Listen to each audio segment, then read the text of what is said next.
Lenkomo umama uyithola ngenkathi ingane isilotsholwa. Umkhwenyana osuke ilobola ingane ukakhipha inkomo abonge umama wentombazane. Okuwukuthi ngiyabonga ukuthi ungigadele ingane ifike kumina isayintombi nto. Insizwa ke leyo nkomo ke iyayikhipha lenkomo le yomqhoyiso. Isuka insizwa ibonga ukuthi ngiyabonga ukuthi ungigadelile yafika ingane kumina imhlophe. Kodwa manje uma inyoni zizowadla amabele umama ebhekile, leyo nkomo ngasabusayithola. Ake senze umfanekiso.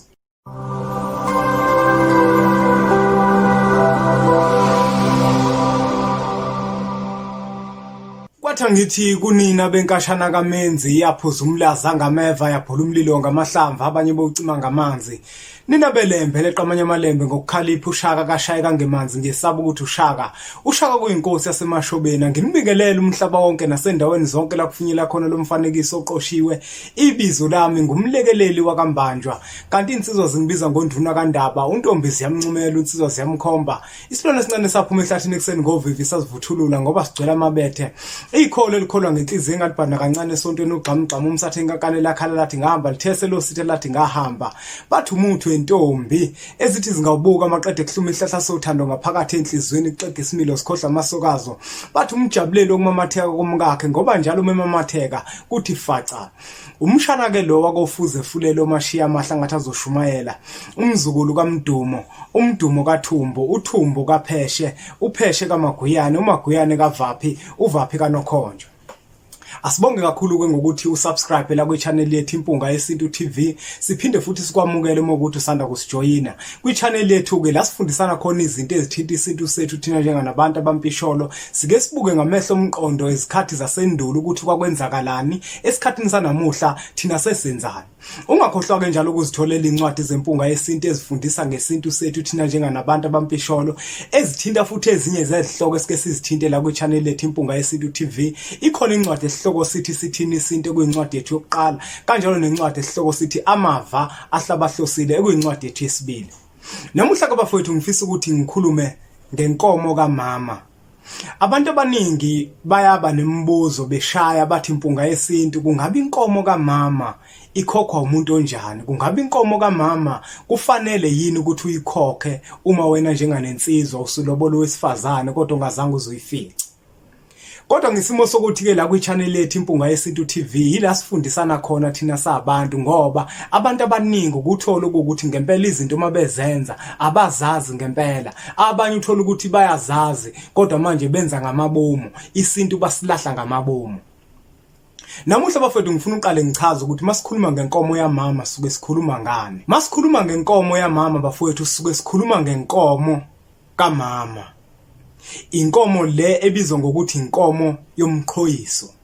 Mawubuka ilobolo londle bezikhanya ilanga lenkomo ezu11, ile nkomo ekuthiwa inkomo ka11. Ngenkathi umama ingane entombazane ikhulisa, uke ayifundise, ayinike iziyalo ezizoyakha, ayinikeze imfundiso ezakhayo, ayitshele ukuthi ngane yami ngiyacela ukuthi wena ekuhlaleni kwakho uhlale ngentombi. Vala isibaya sika baba wakho, kungaphumi neyodwa inkomo. Leyo nkomo kumama ngenkathi eluleka umntwana wakhe ukuthi akenze kahle akahlale ngentombi. Iyona nkomo leyo eba yiholo lakhe esibayeni sikayise wengane.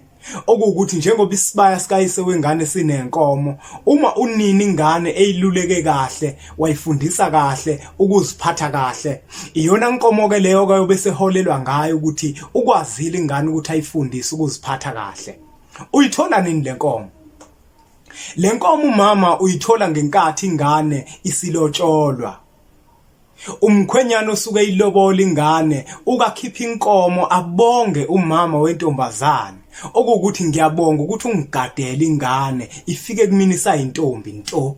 Insizwa ke leyo nkomo ke iyayikhipha lenkomo le yomqhoyiso. Usuke insizwa iyobonga kumama wentombazane ukuthi mama wentombi okanye umkhwekazi wami, ngoba phela uma seqalile walobola kusuke sekufana ukuthi umkhwekazi. Isuke insizwa ibonga ukuthi ngiyabonga ukuthi ungigadelile yafika ingane kumina imhlophe. Kodwa manje uma inyoni zizowadla amabele umama ebhekile, leyo nkomo ngasabusayithola. Ake senze umfanekiso.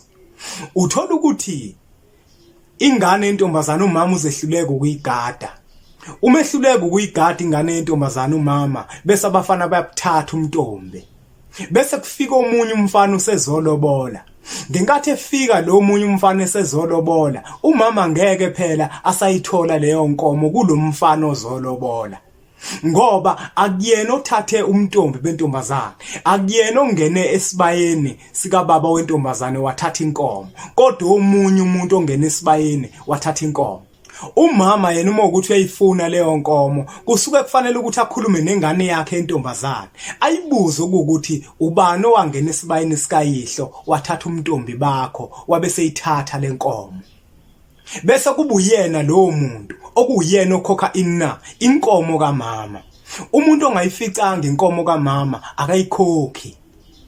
Sike sibukeke esikhathini esiphila kusona la umuntu wesifazane ehlangana nowesilisa. Bavumelana ukuthi njengoba uhamba manje uye ekhaya uyakolobola, uyikhiphe inkomo ka11. Bese nensizwa naye iyalutheka ivume. Idlala ukukhohlisa owesifazane. Athi lo wesifazane kothiwana ekhaya, ngisaba ukuthi ke manje kuzoba khona ihlazo elikhulu ukuthi abazali bami bazezwa kuthiwa mina ngiseyona intombi. Kodwa lo wesifazane ake sabanga ukuthi umfana athatha umntombi kuyena, akalesabanga lelo hlazo. Kodwa mase kufanele ukuthi azolotshola omunye umuntu usethi akagqibe lelo hlazo. Kwakufanele ukuthi ihlaza lesabe zisuka ngenkathi unini esamfundisa ukuthi akazigcine ngokumntombi. Alisabe lapha ihlazo lokudiza ngomzimba wakhe emfaneni. Akwazi ukuthi amtshele umfana ukuthi hamba uye ekhaya uma ukuthi ufuna umzimba wami, uhamba okhuluma nabazali bami kube yibona abanginikeza imvumo. Kodwa manje mase kufika umuntu wena usuzonile umntombi bakho, usuzodlala ngaye manje usuzothi akakhipha inkomo ka11. Lalela ke insizwa wena owenza lokho. Uma ukhipha inkomo ongazange uzuyidle, ithongo lakho mfana kethi lizokushaya. Nawe wena ntombazana uma uzokhohlisa abazali bakho, utshela umfana ukuthi akafike azolobola akhipha inkomo kama wakho, wazi kahle ukuthi akuyena owayithatha inkomo kama wakho, wazi ukuthi lo mshado wenu angeke uzophila isikhathi eside. Umshado wenu uzohamba uhambe ube namafindo. Yini enza amafindo? Ingoba yonke into eyenziwayo kuyilobolo ibandakanya izibongo ezimbili, ibandakanya amathongo ezibongo ezimbili. Ithongo lakini nantombazane liyazi ukuthi lento yenzayo yamanga. Kanjalo nawe insizwa ithongo lakini liyayazi lento yenza ukuthi yamanga. Wena ukhipha inkomo ongayazi ukuthi yathatha ubani. Ukuthola ukuthi abantu sebeshadile, izingane abazitholi. Kanti na umshado wabusekelwa amanga, bavumelana ngamanga nentombazane. Yathi intombazane ngicela ukuthi uyikhokhe inkomo kaMama. Insizwa yayikhokha yazi kahle ukuthi leyo nkomo ayizange izeyithathe. Bese ithongo la kubo livele livundle okhalweni lalo wesifazane livimbe yonke into. Ngenkathi manje ithongo selivimbe yonke into, nithi nizama abantwana anibatholi. Kanti ithongo selifuna manje ukuthi kwenziwe inhlambuluko. Lo wesifazane ahamba ogonyuluke emndenini wakhe, umndeni wakhe ubuye uze la. Bese kuyakhulunywa manje ukuthi ngempela lona wesifazane kwathiwa uyintombi ngenkathi egana phakathi kwalomuzi, wengeyona intombi. Umntombi bakhe wesebuthathile wadiza ngabo. Nawe insizwa bese manje ugonyuluka esibongweni sakho okuthi ngempela wadlala yona le ntombazane. Yakukhokhisa into ongayazi, yathi khipha inkomo kaMama kubeni wazi kahle ukuthi wena uzange uzuyithatha. Asingakuhloniza ukuthi inkomo kaMama impoqo futhi ayiyona impoqo. Impoqo kumuntu otheme ehlangana nomuntu wesifazane wayifica wabese ithatha. Lo muntu mase seyakolobola kusuke kufanele ukuthi ayikhiphe. Kodwa emntwini otheme ehlangana nomuntu wesifazane wangayifica ayiyona impoqo. Kodwa umuzoyikhipha nakuba wena udlala uthando. Ungazange uzuyithathe. Okwazi ukuthi ithongo lakho lizokushaya ngokuthi wena ukhokha into engekho. Ngenkathi ke manje nake wena nsizwa ke senihlanganile nalo wesifazane. Nabakubo bafika beze ekhaya kwazokwenziwa lenhlambuluko. Kobe sekufanele ukuthi ke manje nakuhamba uyoguqa imsamo nembuzi. Uyobikela ithongo ucela ushwele ukuthi wenza into ekwangafanele ukuthi uyenze. Wathatha inkomo yabo wayakokhokhela icala ongalazi. Baningi abantu othola ukuthi bashawa izinto ezifana nalezo. Nakuba kungekona kodwa lokho ukuthi bangakunivimbe bantwaneni. Ningathi ngenkathi seniqala manje senishadile. Bese ithongo livele lifaka isichitho phakathi kwenu. thola ukuthi niyaxabana manje nemshadweni wenu anizwani kahle kanti yini na navumelana ngokukhohlisana nina nobabili. Wena ntombazane wacela indoda ukuthi ayihambe yovala ihlazo kini lokuthi wena awuseyona intombi, ayiqamba manga ithi wena uyintombi, ithatha inkomo inikeze uma wakho. Kwesinye isikhathi kuyenzeka owesifazane uthola ukuthi uyena ozothatha imali anikeze owesilisa athi ithenge lenkomo. Nalapho usuke usenza iphutha ngoba manje wena ntombazane ukhohlisa ithongo lakho wena ukuthi wena ithongo lakho manje lo muntu okuyena owangena esibayeni sikayihlo angafiki ukuzogcina icala lakhe la. Icala lisuke lingathethiwe uma wenza njalo. Hayi bafowethu, bengaqondile ngiyimpunga yesintu ukuthi ngigeqa amagula futhi bengaqondile ukuthi lo mfanekiso oqoshiwe engikwenzayo ulumele kubantu. Kodwa bengifisa ukuveza nje ukuthi bafowethu inkomo kaMama awuyikhiphi wena Nsizwa uma ukuthi awuyificanga. Inkomo kaMama iyimpoqo yona, kodwa ayiyona impoqo uma kuukuthi wena ozange uzoyifica.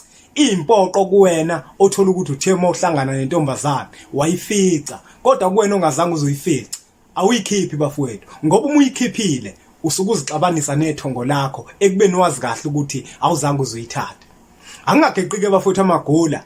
Nazi incwadi zempunga yesintu ziyatholakala ezitolo zakwa Adams and Greats, ziphinde zitholakale nangeposi uma ukuthi ukude siyakuthumelela zifike kuwena qathatha. Noma ngabe ukuphike bafowethu ziyakwazi ukuthi zifike.